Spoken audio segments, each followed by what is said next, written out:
Welcome to the Podunk Polymath, a podcast dedicated to the sentiments of a secular, sarcastic, screwed-up Southern SJW and skeptic. I'm your host, Chris. Come on in. This is episode 11 of the Podunk Polymath Podcast. Thanks again for joining me. I wanted to acknowledge a new patron, Larry Wilson. Thanks so much for contributing to the show. I will be buying dildos and butt plugs. I mean, new equipment for the show to enhance the quality, of course. What else did you think I was going to say? Also, I'd like to say I've hit 1,000 downloads for this show, so that's fucking awesome. I'm grateful for everybody who listens to me, even though you could be doing better things, like listening to screeching at Screech House. I don't know. Anyway, so this week I have a special guest to talk with me about the last debate, the third and final debate between Hillary Clinton and the Trumpmeister. My friend Eric Parsons. How's it going? Oh, it's going good. Awesome. So what was your overall impression, Eric, of what happened there? It's a complete cluster at this point. I'm just glad it's over with. You know, we're in the home stretch. I'm burnt out. I'm physically and emotionally exhausted. Well, I think most of the American population probably is at this point because they don't want to hear anymore. It's like a broken record, to be honest with you. It seems like it's Clinton basically playing rope-a-dope. And she says fact-based things, and he just, wrong, and he just says shit, pulls shit out of his ass, peppers it with, like, you know, other things to appeal to people with no facts. You know, he just says, like a pulling babies out of uteri. I don't care if that's the plural of uterus or not. I'm making this shit up. You don't just pull babies out of uteri. That's not how this works. That's not how any of this works. Okay? And that shit just, I mean, it's just so absurd. It doesn't even really bother me because it's so ridiculously absurd to even say something. Physically pull the baby out the day before. Yeah, he's like literally the day before, because people do that on a regular. It's a common occurrence. It's a regular occurrence. It's ridiculous. And he doesn't prepare anything. I think he's just off the cuff. I don't know if he prepares anything. I don't fucking know what he's doing, to be honest with you. Devil's dandruff. That's something. Well, yeah, and he's back to the sniffing again. So yeah. Well, that's funny because, you know, this week you noticed he kind of turned that around this week because there were kind of mutterings in the media about, oh, is he on drugs? Is he doing cocaine? And before it could really become a full-blown affair, he's kind of being proactive about it and saying, I think we should do drug tests. I fully support doing a drug test. It's like what I call, proactive reverse psychology or something. It's kind of... proactive reverse PRP. I just pulled that out of my ass. But it's basically, he's trying to take the initiative. But I tell you, he exhibits all of the traits of a raging coke fiend. So, and you would know about this. I'm just saying. I've read I've seen a lot of behind the musics and read a lot of rock biographies and all that. I'm telling you, the guy is he's a megalomaniac. He's narcissistic. He has no filter. He's snorts a lot. He's I don't know. Of course, those are also some characteristics of some dear close friends as well. But they're not coke addicts. But I'm just saying, it's everything's there. It seems to me. So I don't know. He just says bizarre things. What else did he say? Of course, the meme that's going around is nasty. Called her a nasty woman, which just was silly to say in the first place. It's not really that big of an, oh, you're such a nasty woman. Oh my, how could you? You know, like, that's the worst thing in the world. Of course, automatically, they jumped all over that shit. So, fucking Janet Jackson everywhere. Fucking Weird Al Yankovic made a goddamn song out of it. I shared it. He literally made a fucking song out of this shit. Yeah, I heard about it. I mean, if Weird Al Yankovic is already making songs about your shit, man, I don't know what, you know. You being that much of an inspiration for Weird Al Yankovic is not necessarily... So yeah, there was that. And... he's just general bizarre behavior as usual. He'll say things and he'll pepper them, and what I noticed was he'll say things and he's like, okay, people are hurting, people are suffering, whatever. Common platitudes, which are true, people are hurting and they don't have good jobs, and all this is true. Okay, these are easy things to say. But then he says shit that just doesn't make any sense as to how to fix any of it. He says vague prescriptions for things. He doesn't...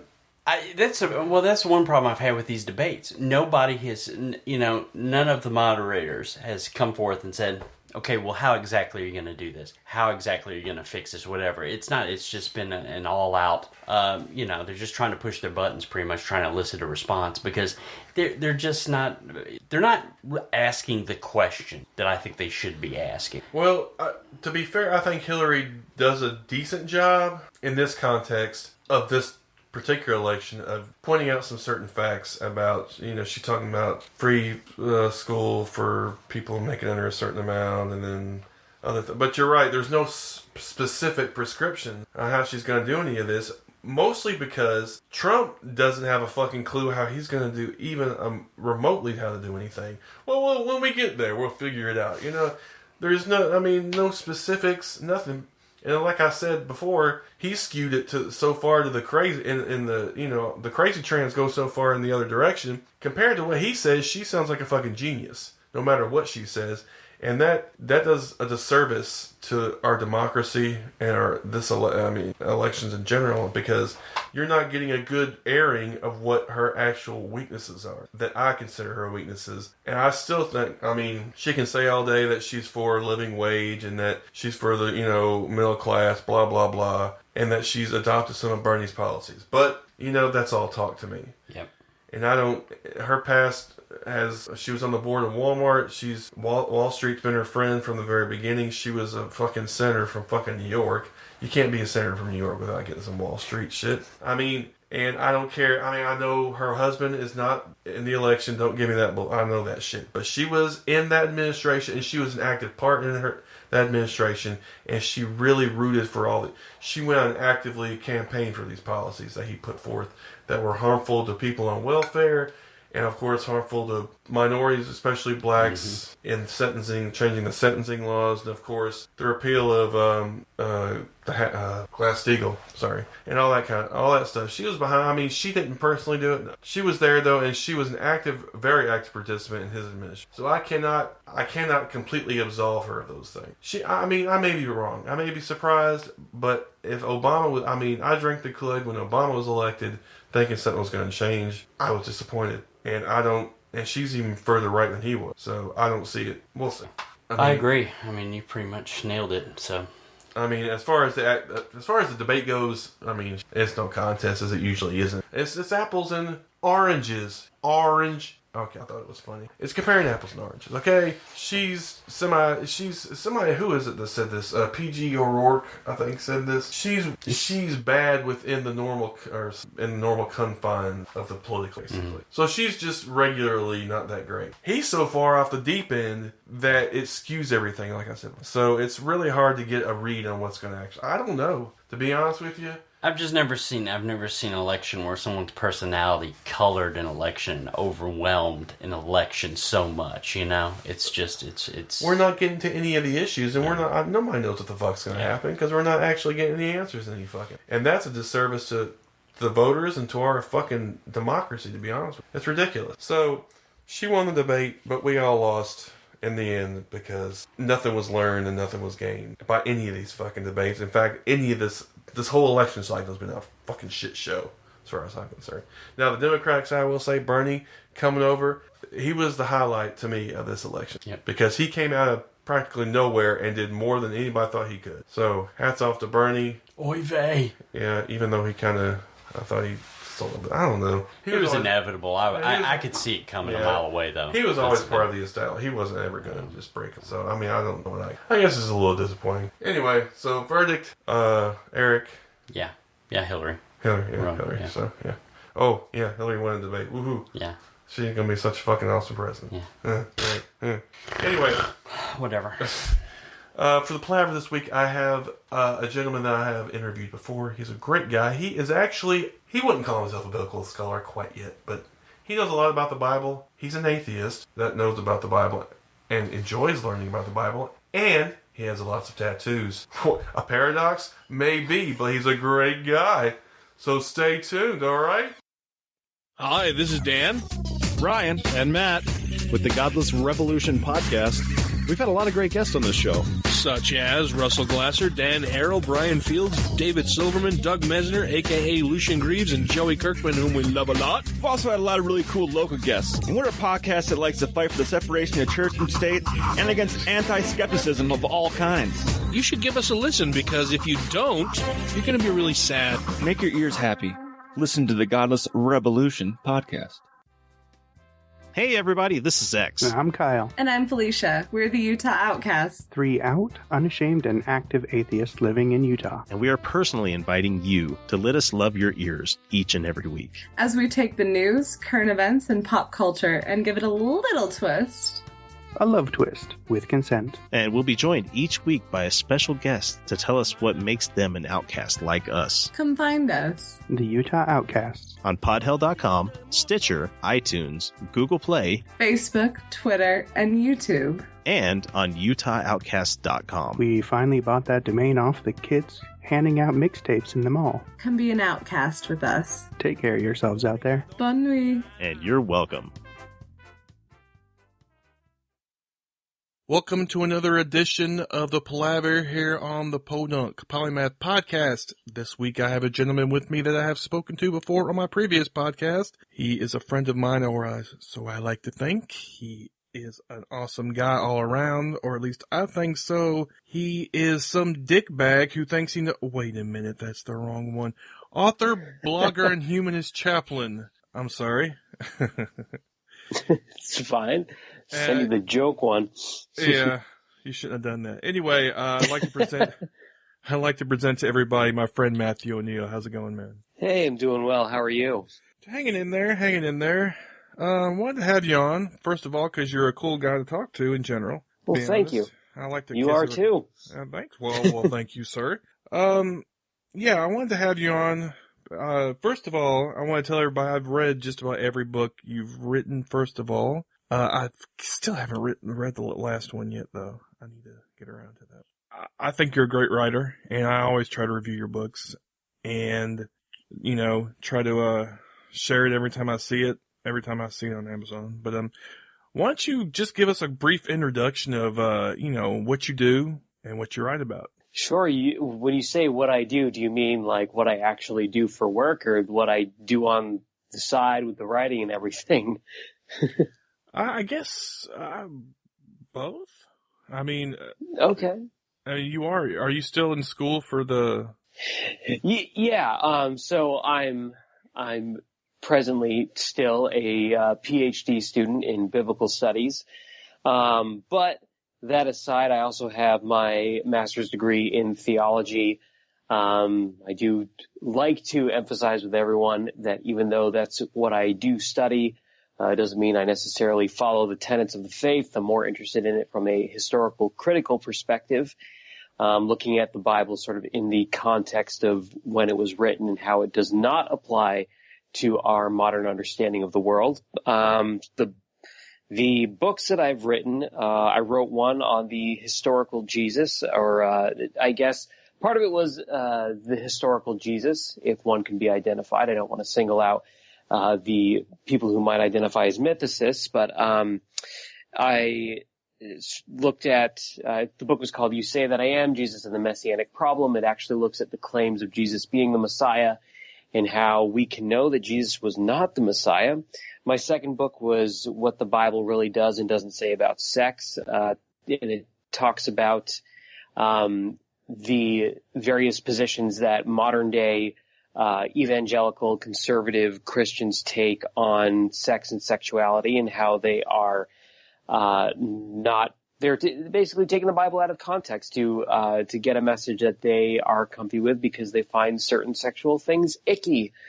I have a book called simply Judas, just talking about Judas and the philosophical problem of betrayal. I have a book on the afterlife, taking a look at the afterlife from a theological, historical critical perspective, as well as looking at the afterlife from a philosophical perspective and scientific perspective, all coming to the conclusion that not only is the afterlife that people are familiar with wrong, because it's not what's shared in Scripture, but how we can know for certain that there actually is not a life beyond our life on earth. And then I put out my most recent one, which is called Adam and Eve, Questioning the Historicity of Biblical Human Origins. And it's just taking a look at the Adam and Eve story and showing how we can know definitively that it's more a piece of folklore and legend and not based off of any historical people specifically. You forgot to mention your karaoke career, your open mic nights. Yes, I also go out every once in a while and do open mics and have some fun with that. So yeah, that's me. Yeah, I've actually heard some of the stuff. You put some music up. I remember, I think that's one of the reasons I first found out about you was because you did that song. It was Atheist on Air, that's what it was. You were on there once, I think. Yeah, I was. That's right. That was my very first podcast interview, and I'm fairly convinced the only reason I got that is because many years ago I had a YouTube channel devoted to atheism, but every once in a while I would write a song about atheism or, just something really sort of jokey and funny about atheism, and people seemed to like it. And yeah, Atheist on Air I apparently had helped the host of that show sort of lose his faith and be okay with being an atheist with that song. So it was pretty cool.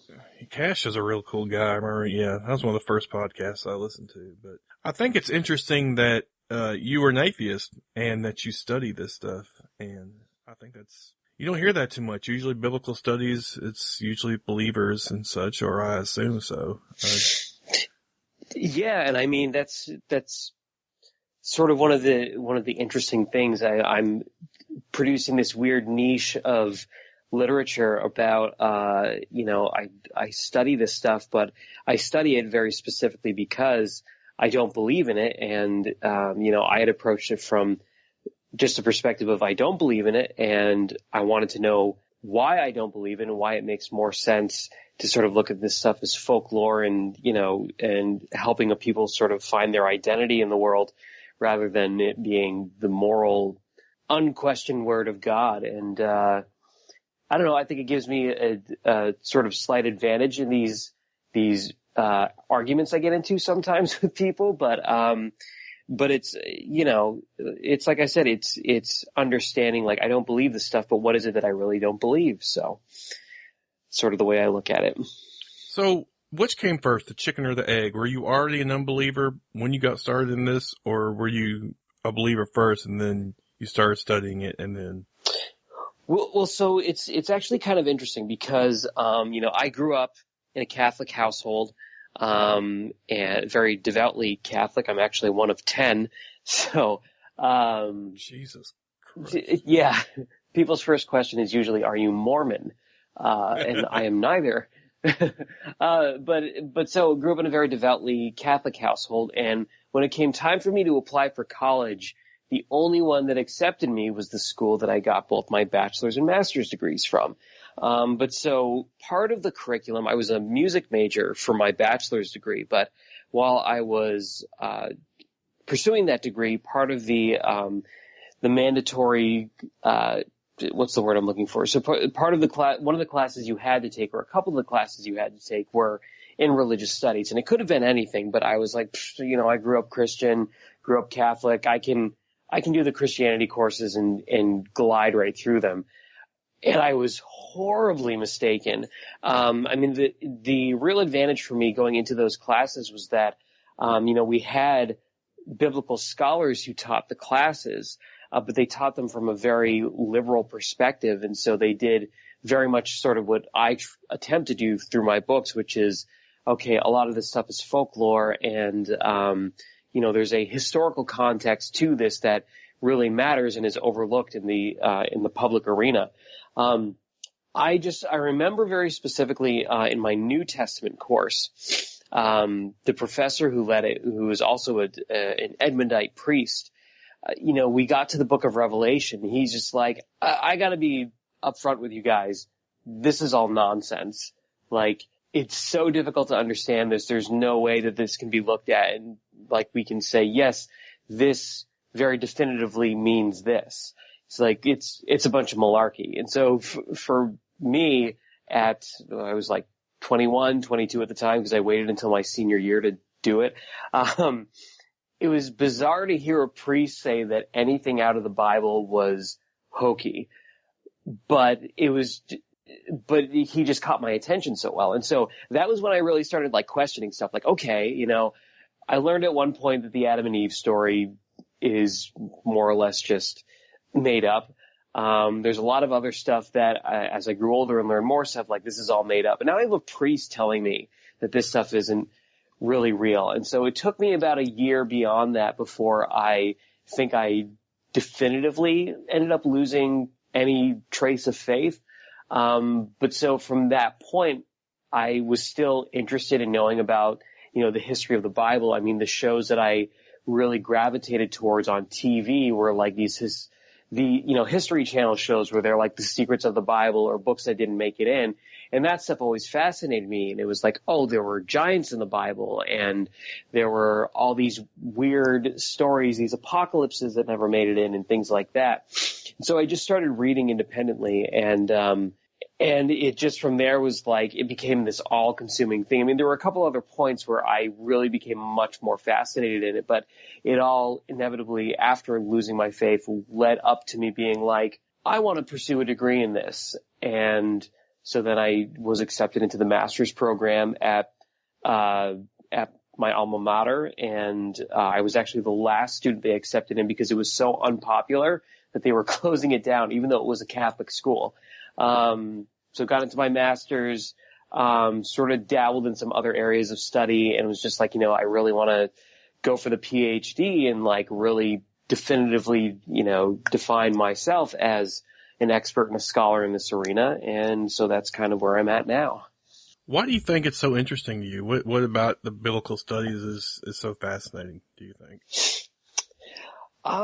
I can't honestly say, but it's strange. Like I get excited about reading about these subjects and having these aha moments the same way that, you know, other people my age who, you know, lead similar lives, like they all have jobs and they have these things that they enjoy, but, you know, the same way that some guys might admire a certain car or the way that people might like get excited about, you know, their sports team doing well. I'm huddled in the other room, like with a book going, oh, holy shit, I didn't know that, you know, Jesus was Jewish or something like that, you know, something that was just like so abundantly clear. And then someone had to state it point blank and it's, oh my God. So, I don't really know what it is aside from the fact that, you know, I guess I was just so different growing up anyway because of my medical conditions. You know, my majority of my family is all sports players. And so I took the academic route and this was just something that maybe it's because of the environment that I grew up in, because it was so all consuming and because I just questioned so many things. And there were so many instances of being like, well, this about the Bible isn't true. So what else about it isn't true? And just that, I guess, constant curiosity I had. So that could be it. I want to tell my listeners that if you have never seen Matthew, well, I haven't seen him in person, but I've seen the pictures. This dude is tatted up. It's just kind of weird. I don't know. When you talk about biblical scholars, I don't know. I guess you think about priests or something, or really staid, you know, professors or something. This dude plays like music and shit, has tattoos, and it's funny to me. I don't know. I think it's funny anyway. Yeah, I definitely don't look like most people who go into this field of study, but hey, you know, whatever helps me stand out, I guess. Hey man, you know, you're a unique guy and you I think you bring a fresh perspective to the whole enterprise, since like you said, most people come from it more from the religious side. You come from it sort of from the other direction. So I think, like you said, that's a good niche to have. Awesome. Thanks, man. So we talked about this earlier, on Messenger. There was a certain section in your book, the one about sex, what the Bible does. And what is it again? I'm sorry. No, it's okay. Maybe we should have stuck with the original title, right? Yeah. First of all, tell that story real quick. I always think that's a good story. So, what actually prompted me, I mean, there's a couple of things that prompted me to write the book. One of them I discussed in the prologue, which is I overheard a conversation with a student that I had, because I was teaching in a public school for a little while. But student was arguing with another teacher about, the outfit that she was wearing, and the teacher was telling her, you need to make appropriate choices about your clothing. And this young girl was like, well, it's not my job to monitor. I'm not saying verbatim what she said, but, it's not my job to monitor how other people are affected by my clothes. We need to teach boys not to treat women as sexual objects instead of me worrying about my clothes. And the teacher was like, well, you need to make better choices with what you wear. It was like, whoa, that's not okay. And so that was one of the prompting events. The other thing was I was looking up something and I was in Revelation, and at the very end of it, there's sort of this little closing prayer and these closing remarks that the author is writing, and he said, come Lord Jesus. I was like, oh, that's like dirty, filthy, and funny. Like it feeds that, that adolescent humor that I sort of privately enjoy sometimes, not so privately now, I guess. But so I was like, and it, like it's very subtly also was like, hey, this is a book about sex. But there was pushback from the, not from my publisher, but from one of the distributors for the book. And the situation was like, okay, the title's inappropriate and crude and it's going to turn people off, and nobody wanted to carry it if it had such a dirty title. And so my publisher was okay with putting it out with that title, but they were like, if you really want it, you can stick with it. But if we put it out there like that, it's going to turn people off, and we want to appeal to as many people as possible, especially since you're a relatively unknown author. So I was like, all right, I'll let it go. My ego isn't so inflated that I can't take that criticism, and, I want to have this book be successful. So I was like, whatever you think is going to be better. So the title actually is What the Bible Really Does and Doesn't Say About Sex. But it initially had an adolescent, snicker, I am not, I'm 15 years old title to it. I thought it was fucking funny when I first saw that. I was like, oh man, that's fucking awesome. And then you're like, yeah. You had to tell, I was like, well, okay, I can understand because, like the reasons you just gave or whatever. Yeah. But the big payoff to that too is it started being carried in larger stores, like Walmart carries the book. So it's like, hey, okay, this is an excellent trade-off. I don't mind it now. Yeah, like you said. I mean, the work the writing speaks for itself anyway. You don't need some snazzy title to, get it, get interest, or at least I don't think so. I'm going to try to just kiss your ass this entire episode. Well, I appreciate it. But there's a specific, the whole book is really interesting to me because the title pretty much is self-explanatory. And there was things in there that I really hadn't previously thought about that kind of made me think about some more, because my biblical knowledge it's always interesting to me that atheists always seem to have more biblical knowledge than the general population who are religious. To an extent which is almost embarrassing, to be honest with you, because I guess it's because the subject interests us more because we're going away from it, I guess. I don't know. Yeah, you think about that Pew research poll that went out just a year or two ago. Maybe it was a couple of years longer than before that. But, the people who scored the highest ended up being atheists and agnostics. And, like you said, it's because perhaps they've fallen out of faith and are more curious about it, or they research it more. But it's really interesting that it seems that people who are questioning their faith or deny any affiliation with a religion end up, knowing more about it than the people of the faith. Well, there's a specific chapter in that book, and you said it was on homosexuality, gender issues, transgender issues, stuff like that, as it relates to modern day, this modern day obsession by evangelicals, especially with, condemning homosexuality and transgender people and all that kind of stuff. And can you kind of briefly go into that and tell me kind of what that chapter was about? Yeah, so the chapter you're talking about talked about homosexuality, transsexuality, and transgenderism. And in that chapter, I tried to start out each chapter with like hey, we have this situation going on in the world where, in the chapter about women, I talk about the wage gap. I talk about how women are sexually assaulted.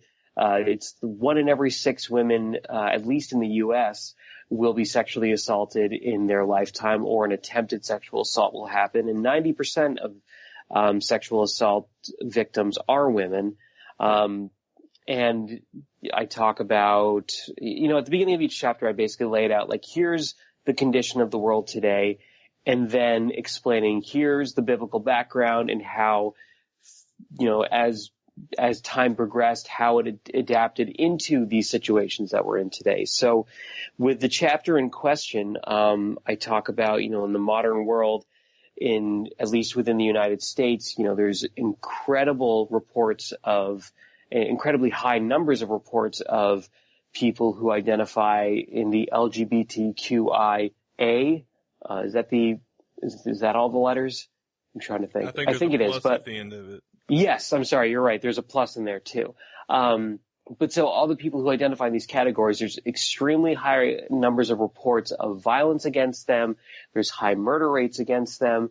They are often denied appropriate health care in certain situations. I know, as an example, one of my friends who I'm not going to provide any names, but who is transgender, is having difficulty finding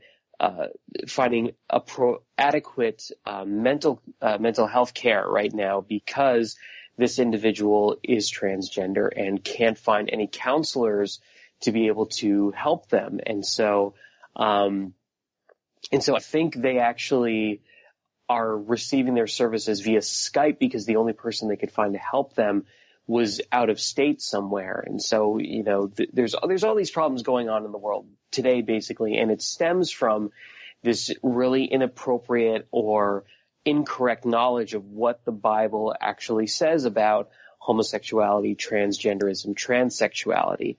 And so do you want me to get into what does it say exactly? Yeah, so the most common scripture statements come from Leviticus. There's 2 very specifically, one from chapter 18 and one from chapter 20. The one from chapter 18 says, thou shalt not lie with man, a man shall not lie with a man as with woman. It is an abomination. And in chapter 20 it says, I don't remember the exact verse, so that's why I'm using 18 and 20. But in chapter 20 it says, if a man lies with a man as with a woman, they shall be put to death, both of them. What people don't realize is that there's a very, very specific context that this comes from, and it's with a specific purpose in mind. So the first thing is that homosexuality isn't actually identified in these 2 passages. It's talking about male-on-male homoerotic acts. So it's talking about the sexual act. It's not talking about people who identify as homosexual, and it's certainly not identifying any type of same-sex marriage at all. The idea of people identifying as homosexual was, I'm not going to say foreign, but it was incredibly rare to hear about. And the reason I say that is, the world was set up in such a way where relationships weren't made based on romantic feelings. They were business transactions. Very often women were treated as property and were traded as such in order to bring in more land, more commodities, more livestock, more wealth. So it was really sort of a, hey, I have this virgin daughter. She's been untouched by a man. She's of childbearing age. So she's, ripe for the taking, in terms of, if you're looking to have offspring, here's this young child who's not been touched by a man, guaranteed that the baby will be yours. And I notice you happen to have, a large flock of sheep, or you happen to have this land that you could bring into ours. And so I'll make this trade with you for my daughter, give you her hand. She'll give you a lot of children. You give me this in return. And so people may have identified as being homosexual. They may have preferred the same gender romantically, but in order for the population to continue to flourish, this is just the way that society functioned, and it certainly wasn't under the control of the women who were involved in this. The women's mothers may have had a say in the negotiations, but otherwise, women themselves could not work out any sort of situation where they could be with someone that they were romantically involved in.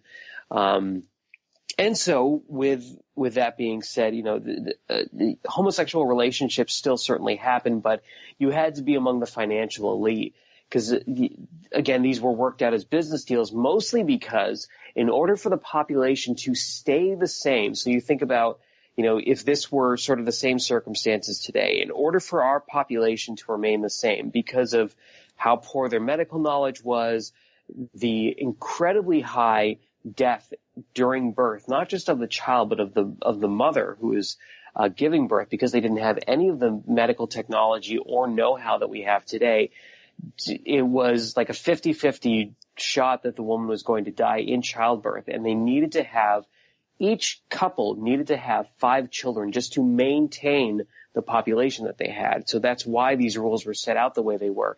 It wasn't just a matter of having children or having people to help them, but it was in order to keep the population around, basically. So that's really kind of beside the point. But anyway, this scripture doesn't really talk about the relationships. It's just the homoerotic acts. But more than that, it was within the context of helping the Israelites identify themselves. The Israelites started out as a nomadic tribe. I mean, they didn't have a settled location. The Israelites weren't actually the Israelites because Israel hadn't been established. They were the Hebrews.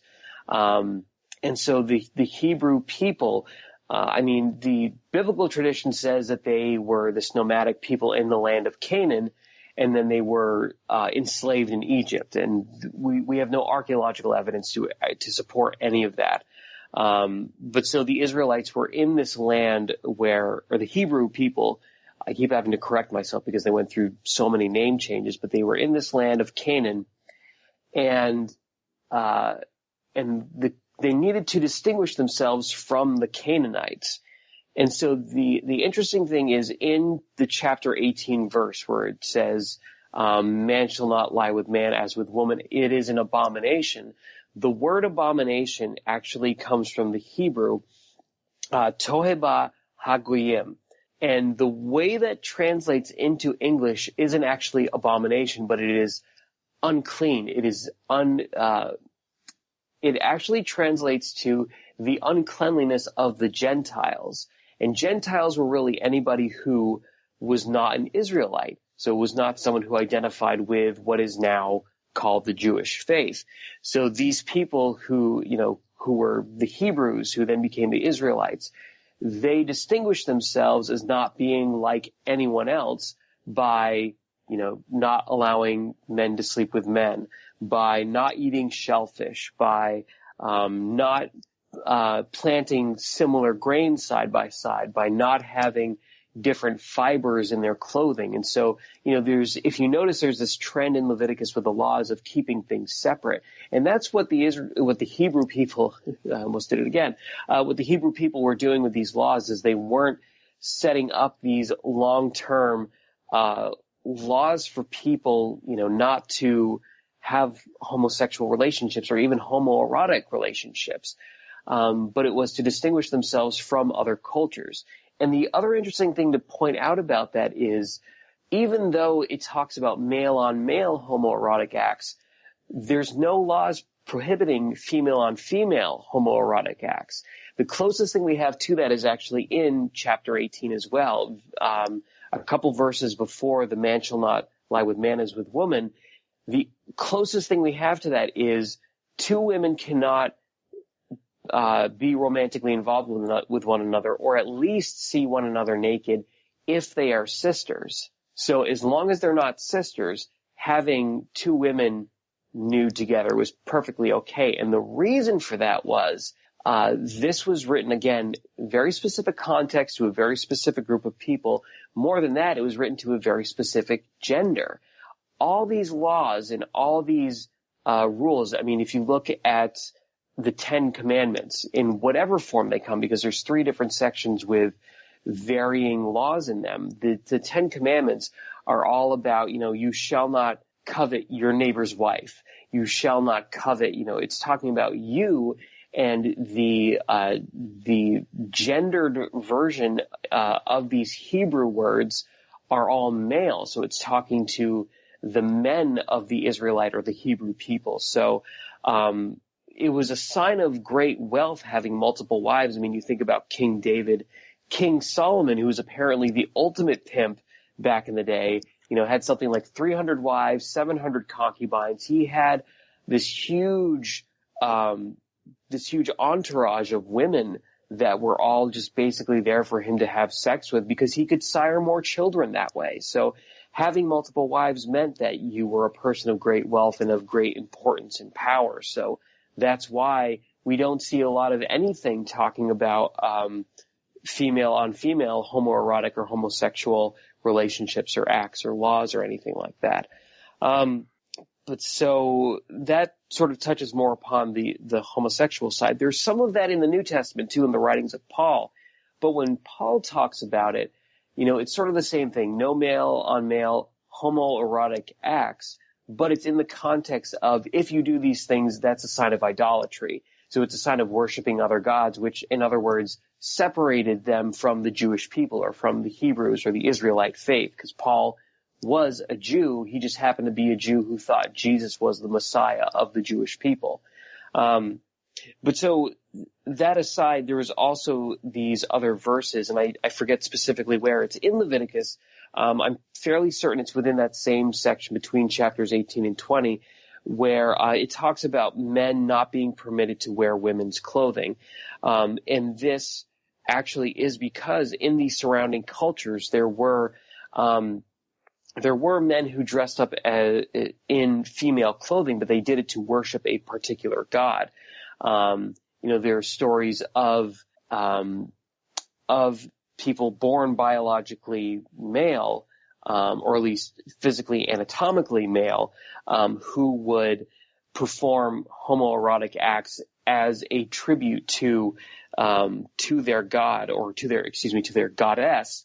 And some even went so far as to ritualistically cut off their genitals and then perform sex acts as what was viewed as the woman's role in sex acts. So, and again, it was all in the context of, if you did this, it was because you worshipped another deity, which made you a part of another culture. So, these rules in their specific context were saying, hey, we're trying to separate ourselves from this other culture. So we don't do these things because these other cultures doing it.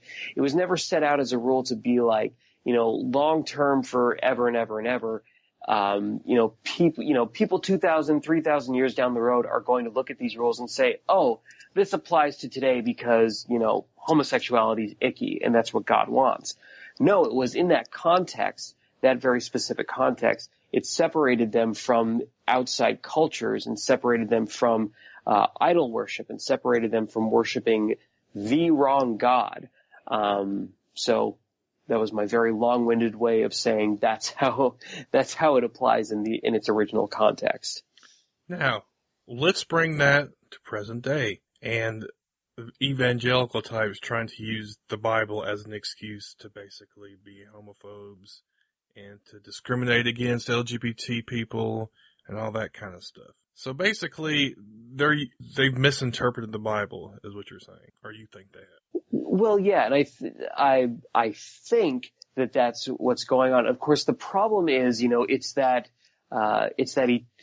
everlasting game of telephone. The example I actually used earlier today in another interview that I did was, imagine you start a game of telephone here in the United States, and you're trying to get it to go across the globe. Well, the problem is, not only are you playing the game of telephone where there's probably going to be mistranslations in your own language, once it's once it's translated into another language, then it starts taking on a completely different context. When it translates from that language to another language, the context is changed, plus what was heard originally is likely changed dozens of times. And so, if you think about evangelicals, they use, very typically, it's not across the board, but typically they use a specific translation, which is the King James Version of the Bible.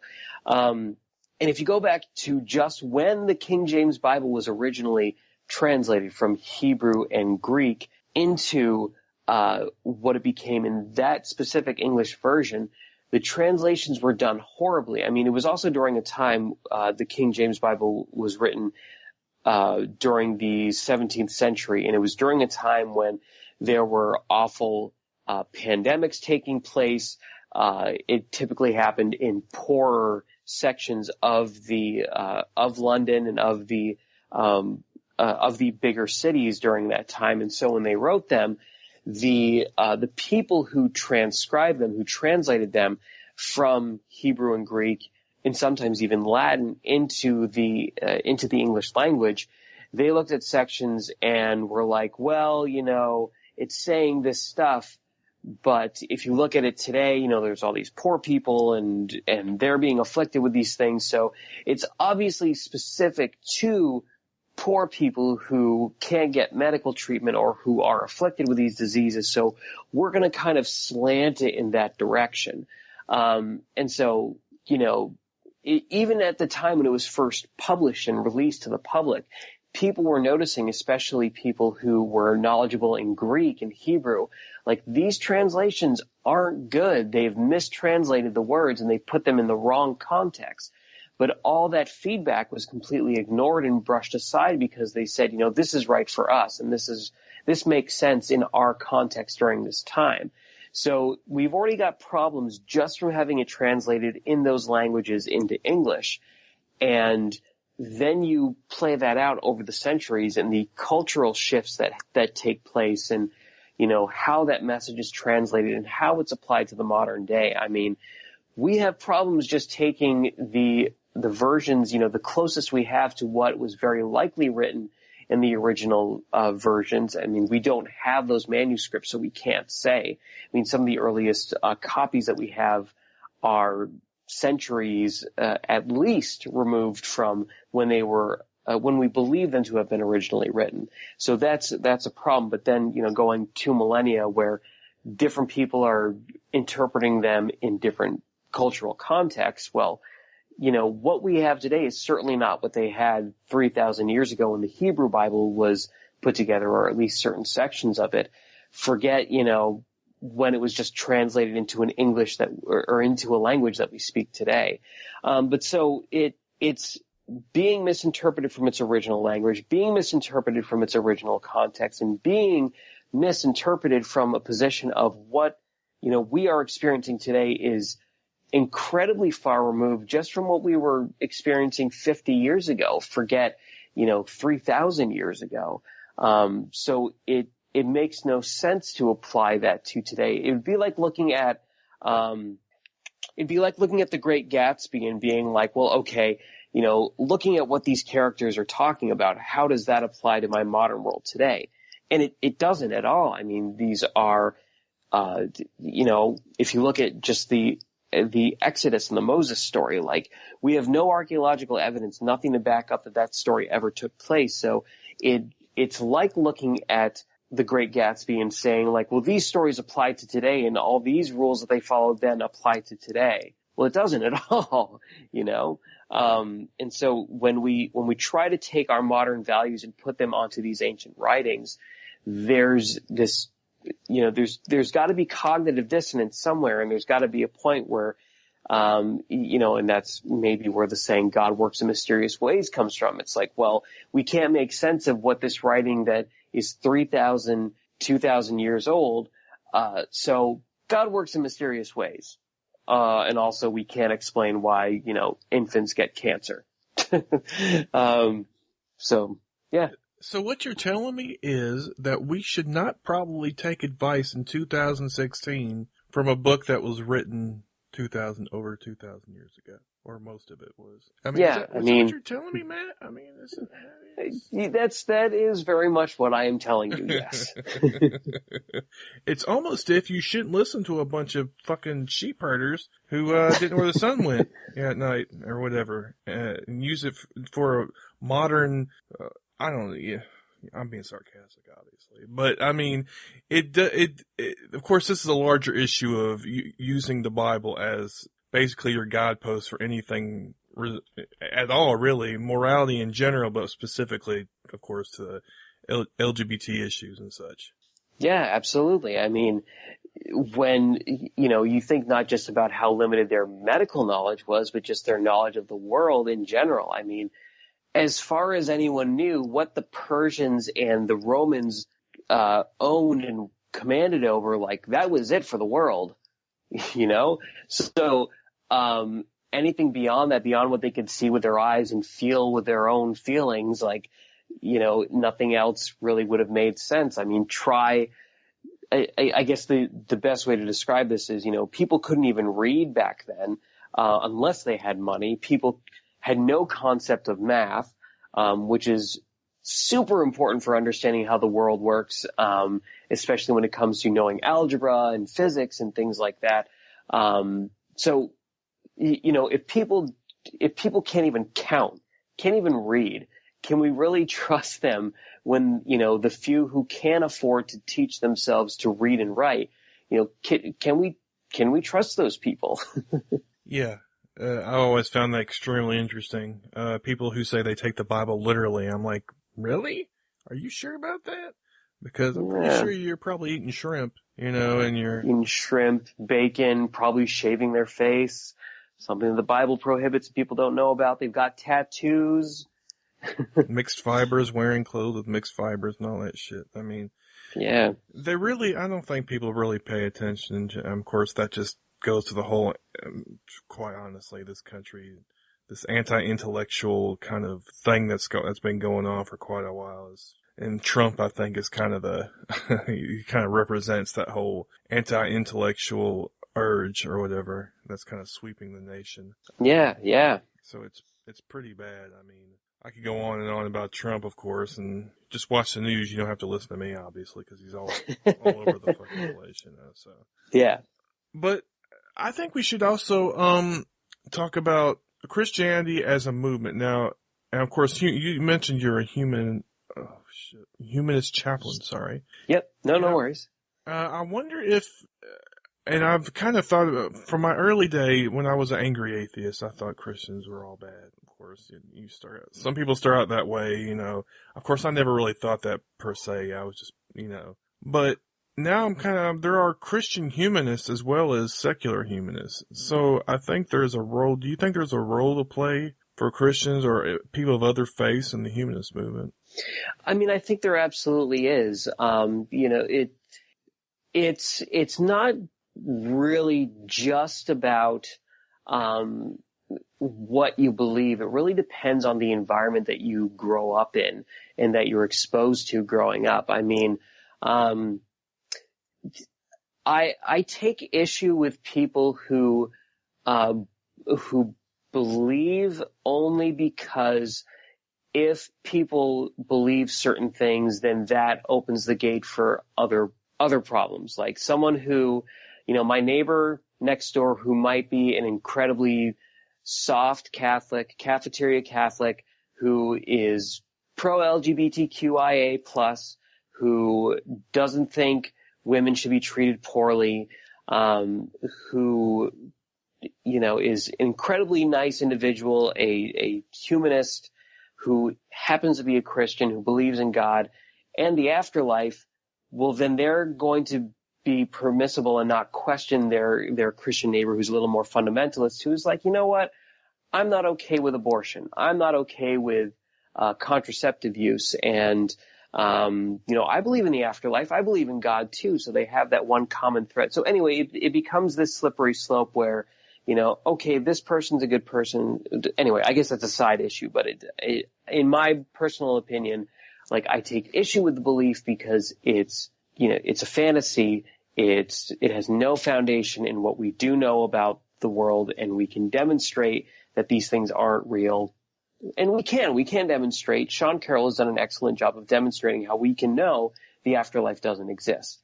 But anyway, regardless of that, these people, regardless of their belief, if it's comforting to them and they don't push it on other people and they're not, out pushing an agenda to, pushing some sort of, I will say, legal agenda in order to pass some law that substantiates their beliefs and, punishes other people who don't, if they believe it and it's for them and it's a personal thing, great, that like more power to you.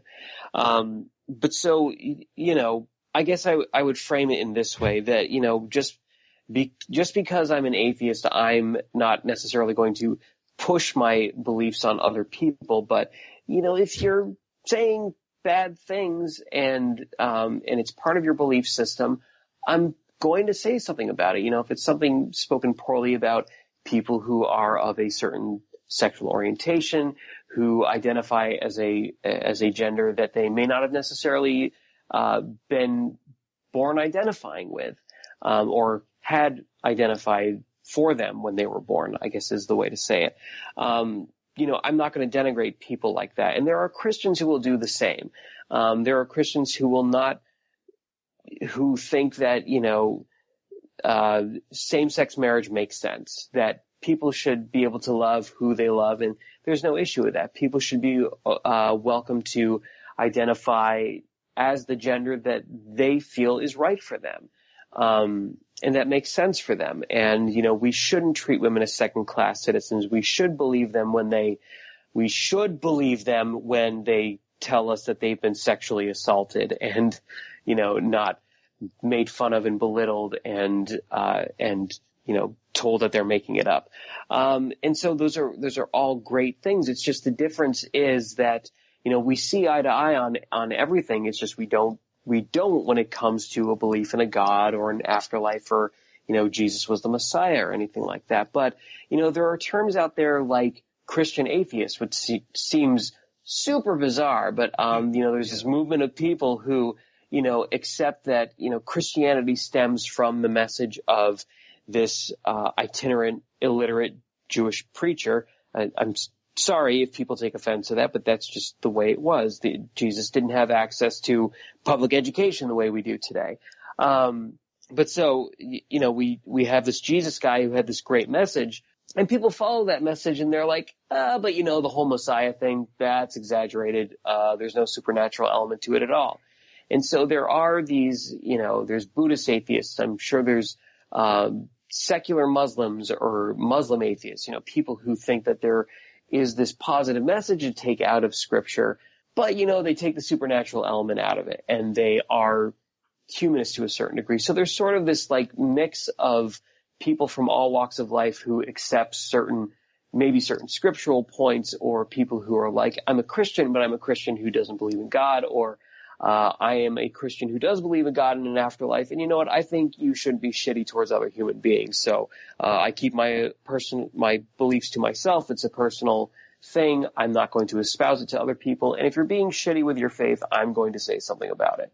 So I think that's more or less what I'm trying to get at. Yeah, the Christian atheist is just, I guess I get the general concept. I just don't think he was that great of a, I don't know. People been saying that same shit. It's not like he was saying anything that unique. Yeah, and that's the point that I make in my first book is like, Jesus wasn't anything special to brag about. In fact, like if you just read the writings of Flavius Josephus, the Jewish history, you find out there's a ton of people saying the same exact thing. And actually some of them are mentioned in the Bible, like John the Baptist. Said the same stuff, had a very similar apocalyptic message, had a group of people that followed him, preached a very similar message to Jesus, eat, drink, and be merry, for tomorrow we die, love your neighbor as you love yourself, and this and that. But, he didn't get the same Messiah status that at least Jesus did, maybe within his own movement, but not outside of that. Yeah, it's just extremely interesting. I guess I think there's too many problems in this world, and they're too big and frankly insurmountable to me, it seems like, for us not to, join forces with people that with similar mindsets, even though we may disagree on some belief issues, especially in the realm of humanism. Of course, if you look at, like, Martin Luther King, of course, and the role he played in the civil rights movement, you can't ignore that even though he was a Christian, Yeah. I mean, stuff like that, to me, we can't, as atheists or as humanists, or secular humanists or whatever, I mean, we have to take the help where we can get, as long as it coincides with the overarching, tenets of humanism as I see them, which is basically to help people reach, a certain standard of living without trying to basically indoctrinate them with your beliefs or whatever, just be general altruism to me, I guess is the idea. Yeah, absolutely. If we can agree on that and not be, dropping Bibles and fucking, when people need food and they're here, hey, oh God, I put a little ketchup on in the Bible, maybe I can make a fucking sandwich. I mean, what the fuck, you're dropping Bibles on a country you can't even fucking probably the majority of the population can't even fucking read probably anyway, so I mean. Yeah, forget being literate, just being able to read English. Exactly. I mean, just whatever. I mean, I don't know. It's just so bizarre to me sometimes the way that people just seem to ignore basic things like that. I mean, like I said, the reason I brought this up was because Christianity, and there are lots of churches who do lots of good things in the community, lots of charitable works. And I don't know that my opinion has changed a little bit on the taxing of churches and such. To the extent I don't think they should be taxed, not taxed at all, just on general principle. I think to the extent that they are charitable organizations, I think maybe they should get a tax exempt status. I don't think they should get it just, because they're a church. I've never understood that at all, to be honest with you. Yeah, I'm not sure either. And I'll be honest, when I was pursuing my bachelor's degree, the only reason the priesthood sort of made sense for me was like, what? I don't want to pay taxes, and that's a quick way to do that. Or not a quick way, but a good way to do that. But I think I had too many tattoos, and I liked women and sex, so, and it was, I knew enough about the Bible to be like, I'm not sure I can really sell this to people in the way that a priest is supposed to. So, yeah. Why don't you I've never really, have you, presided at any ceremonies as a why can't I say it? Secular humanist? No. Or a humanist chaplain. A humanist chaplain, yes. Yeah. Have you done anything? So here's the interesting thing about that. I am, according to the American Humanist Association, the only acknowledged humanist chaplain in my state. The only contacts I've gotten for people is questions about other people in their area because I live too far away from them. And it's even more interesting only because the state that I live in, Vermont, is identified as being the most secular. Like, they put the least emphasis on church. There is a lower percentage of people who actually believe in God and listen and follow the Bible. I mean, we still have our religious conservative people in the state who are, biblical literalists, but there are far fewer in our state than anywhere else in the country. But the number of people who look for or desire a humanist chaplain, apparently nowhere to be seen. There are people from outside the state that will serve in Vermont, like they are more likely to get a call than I am to serve in our state. And again, it's purely because of location. I get more requests from the southern half of the state, and I live in the northern part. And like I said, they will reach out to me to be like, I noticed you're a humanist chaplain in Vermont, but you don't live anywhere near me. So can you recommend someone who's nearby? It's like, no, I'm the only one. But you're supposed to pay me for gas, and that's a huge turnoff to people. So that's sort of the downside to that. So, I got one request from someone like shortly after I had my information posted on the site, but according to, there's like a union that I pay dues to and everything, but no one's willing to take me up on having me preside over their services because, there's money that has to be paid for our services and they're not willing to pay it. So, okay, so maybe you just don't need to live in the middle of fucking nowhere. Yes, that is a problem. Vermont is already kind of out there. So I don't know the state well enough to know, and you said you're in the northern half, apparently? Yes, I'm about an hour south of Quebec. It's the biggest city I live near. What the fuck, bro? Or, I'm sorry, Montreal, Quebec. So why don't you just be one in Canada? Apparently you're closer to fucking Canada than you are anywhere else. Well, see, here's the benefit. If Trump takes office, I have a quick escape route. Aside from that, you'd be totally welcome. Trudeau looks like an awesome leader, and I would not mind living in a country where Trudeau is, taking power. I don't think that fits him well. It doesn't seem to. But, the cost, the fees of, not just taking my business, but becoming a citizen up in Canada, I don't know the whole legal situation behind that because it's the American Humanist Association. I'm not sure it applies up in Canada. So I don't know how that would work out exactly. Maybe something I need to investigate. I'm just curious. I mean, I guess the whole point of doing that is to help people. And I thought maybe since you were closer to Canada than you were apparently anywhere else. What's the major city that well, you said fucking Montreal. So what's the biggest city in Vermont? Burlington? Burlington. Yeah, that's it.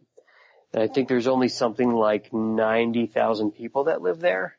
What? And that's, yeah. There's less than 1 million people who live in our state. There's 600,000 people. We are the second lowest populated state in the country. The only state we beat is Wyoming. And you couldn't be any more different as far as, politically. Yeah. Or whatever. Yeah. I think so how far are you from Burlington then? I guess prohibitive distance. I'm only about 20-minute drive from Burlington, but it's all on the interstate. So, yeah. So what's the big deal? I don't understand. Burlington is the biggest city, and I use that word very loosely in this instance. Oh, it's totally not a city at all. It's more of a suburb than a city, but it's in Vermont. That is the big city. And so I don't know what it is. Like I said, most of the requests that I get come from the southern half of the state. So, well, that's what I'm saying. I mean, how far is south? I mean, it's not that big of a state. We're actually, it's depending which route you take. I mean, we're talking like a 3-hour drive down to the southern part of the state where people are making these requests. So, and that's again, almost entirely on the interstate. Like the first hour and a half is on the interstate, and then it's all like this. There's this one long road. It's Route 7, and it goes from north to south. But the only the fastest way to get there is to start on the interstate. But then once it hits Montpelier, which is the state capital, it starts heading east. And so, if you take the interstate all the way through the state, you will end up in New Hampshire, somewhere, maybe an hour afterwards. But it's heading east at that point, so it's not a straight shot down. So at some point, once you hit Montpelier, you have to get off and take Route 7 south to keep getting to where these people are. And it's all it's just this one long back road that, the speed limit's 40 is the fastest you can go at some point. So the speed limit's been broken, man. Come on, man.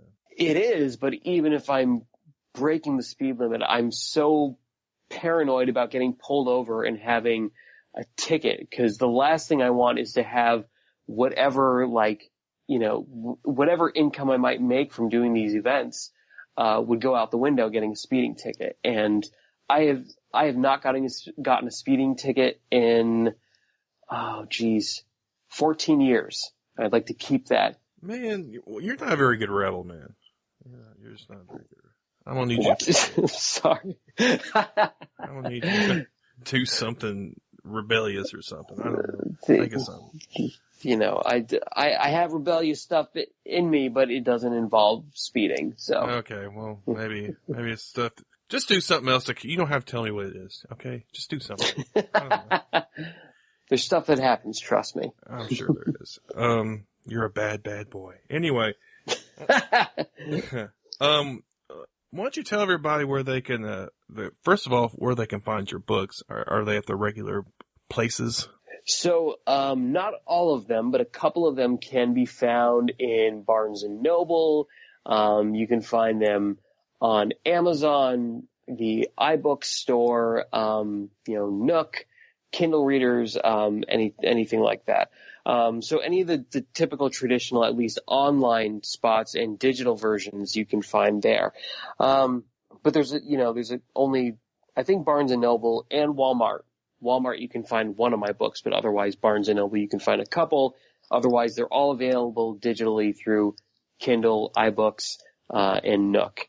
And so, I think the other, or at least the first part of that question is where people could find me online.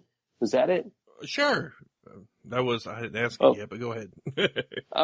I wasn't sure if that would, if I misheard you or. No, I probably just mumbled. Okay.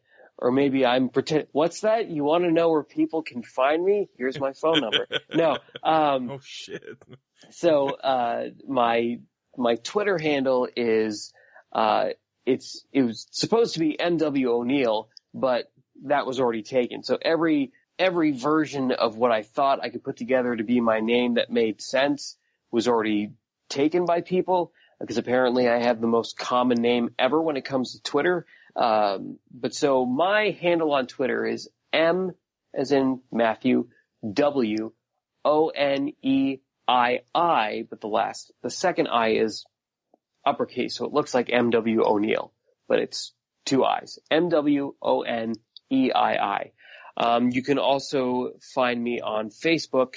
Facebook.com/YouSayThatIam is my author page, so you can follow me on there and get my latest blog posts to Danthropology, and any updates around my books. Sometimes I have special deals that go on that I like to make people aware of, or I'll share articles around religion and the historical critical method and some science blog posts as well. So, yeah. Yeah, don't you have a podcast, Mr. O'Neill? Yes, I do have a podcast as well. I talk about the secular background to the Bible. I'm sort of going book by book. And I'm only maybe midway through like the Pentateuch because it's so large and there's so many sections I have to break it up. So, I do have a podcast. It's called For God's Sake. And so you can find if you look up For God's Sake in the podcast section of iTunes, you can find me there. There is a Facebook page for that as well, facebook.com/For God's Sake podcast. Which I'm an admin on. Interesting. Yes, you are. Yes, you are. Actually, I made you an admin because you pimp the show and you share it. And I think you're the only person who shares it, but hey, at least someone does. So I need to actually invite some people to go from my Podunk Polymath page. Of course, I don't have that many now either compared to when I had the old one. Oh well, I got to build from scratch. I guess that's all good. Build from the ground up. That's okay. Grassroots movement. That's right, baby. That's right. So yeah, go check out Mr. O'Neill there at like you said, Facebook, Twitter, and definitely go buy his books. I mean, I'm tired of hearing him complain about it, to be quite honest with you. So just go fucking buy the books. And actually, people need to review your books. And yes, it's just review. I mean, oh my, you're giving away a ebook if people would just fucking review it. I mean, and it's not even that long a book or anything. You don't write real long books, and they're good books. So I don't understand what the fuck is wrong with people. Just I mean, you know. I don't know. I know people read them. It's just the reviewing part that it's a struggle, apparently.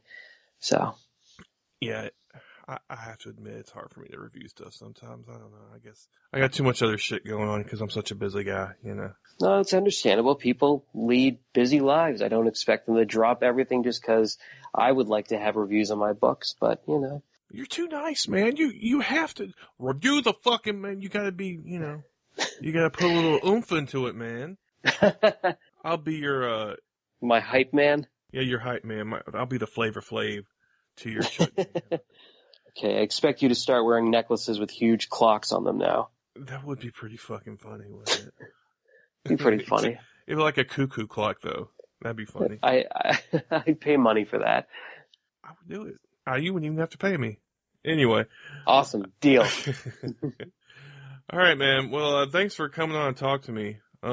It's been a great conversation, and I always enjoy talking to you. Yeah, thanks, man. It's always a pleasure. All right, man. Well, until we speak again, take it easy, man. Yeah, thanks. You too.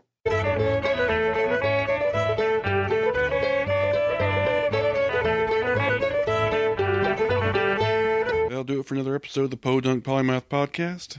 I want to thank Matthew O'Neill for coming on this week and joining me and talking about some cool shit. If you want to come check out the show, of course, you can check out me out on Facebook, Twitter, YouTube, Google+, all found by looking for the Podunk Polymath. Of course, you can email me at podunkpolymath@gmail.com. If you want to become a part of the Patreon posse, come over to patreon.com/podunkpolymath, and for $1, as little as $1 an episode, you can become part of the posse and become part of one of the greatest movements in human history. Okay, that's a bit of hyperbole, perhaps. Of course, the music is done by ... You check them out on Facebook. I'm not going to read off that long-ass URL again because it's just pointless. You can come to the About page on podunkpolymath.com to find that. Of course, you can check out their CDs at cdbaby.com/cd/... There's a call-in phone number, which I have not yet received a voicemail, so some motherfucker needs to call in because I'm getting pissed. 615-378-POPO 7676, and that's 76 is for freedom. It's for freedom. So call for freedom, okay? And of course, you can also go to the main page. There are buttons for the RSS feed, Google Play, Stitcher, iTunes. There's a donut. There's a donut button. There's a PayPal donate button on there. You can also follow the page on WordPress, and you can see the recent comments and recent posts. So give it a look, see what you think. Tell your friends, tell your family, tell your coworkers about what an awesome show this is. Go leave a review on iTunes, Stitcher, Google Play, one of those places. Just give me some love some kind of way. All right, that's all I ask. Hope you enjoyed the show, and I hope you enjoyed the guest host as well as the interview guest. So, all right, until next time, y'all take it easy, okay?